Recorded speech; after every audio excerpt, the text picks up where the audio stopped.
Welcome back. In our last episode, we talked about knowing what you're saving for.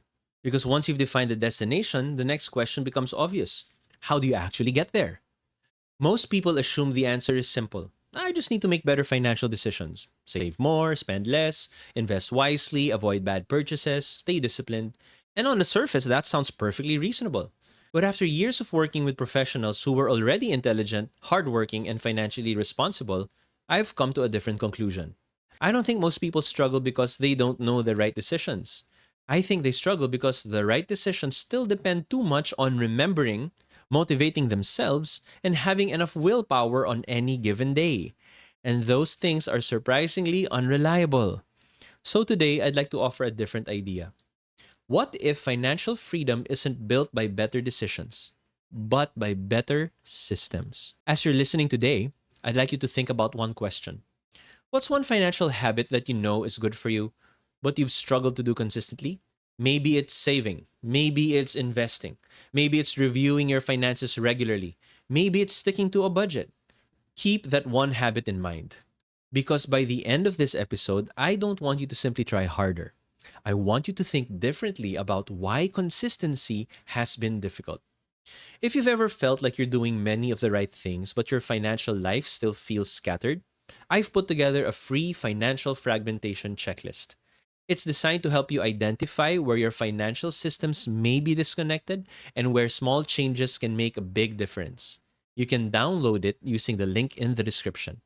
One thing I've learned over the years is that most successful professionals don't have a knowledge problem. They already know they should save. They already know they should invest. They already know they shouldn't accumulate unnecessary debt. If knowledge alone created financial success, many of the people I meet wouldn't need advice. The challenge isn't information, it's execution. And I think we've all experienced this in different parts of life. Most of us know we should exercise. We know we should sleep earlier. We know we should eat more healthy food. The difficulty isn't discovering what to do, it's doing the right thing consistently enough for years that the results begin to compound. Personal finance works exactly the same way. The question isn't whether you can make one good financial decision. Almost everyone can. The real question is whether you've designed your financial life so that good decisions keep happening even on busy days, stressful days, and distracted days. I think we sometimes overestimate willpower. We imagine financially successful people waking up every morning feeling highly motivated. But I don't think that's what actually happens. What I've observed is almost the opposite. Successful people often make fewer financial decisions, not because they care less, but because they've already made many of the important decisions in advance. Think about an airplane. When a pilot enters a flight plan, the aircraft spends much of the journey on autopilot. That doesn't mean the pilot isn't paying attention. It means the system is doing what it was designed to do. The pilot steps in when adjustment is needed, not to manually fly every second of the journey. I think our financial life should work the same way. If every month requires you to decide whether you'll save, whether you'll invest, whether you'll transfer money, whether you'll pay yourself first, you're asking willpower to do a system's job. And eventually, willpower gets tired. Not because you're weak, but because you're human. If you're finding these conversations helpful, I'd appreciate it if you take a moment to like the video and subscribe. Every episode in this series builds on the previous one, and my goal is to help you create a financial life that's driven less by motivation and more by wise, repeatable systems. This is why I'm such a believer in designing financial systems. Not because systems are exciting. Honestly, they're usually quite boring. But boring is often exactly what we need. Automatic savings, automatic investments, bills that are organized instead of constantly changing due dates, separate accounts for different purposes, regular financial reviews scheduled on the calendar instead of happening only when there's a crisis. Notice what's happening. You're not becoming more disciplined every single day. You're reducing the number of decisions your future self has to make. You're making wisdom easier to repeat.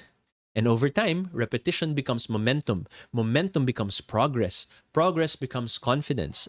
Not because you became a different person, but because your environment started supporting the person you wanted to become.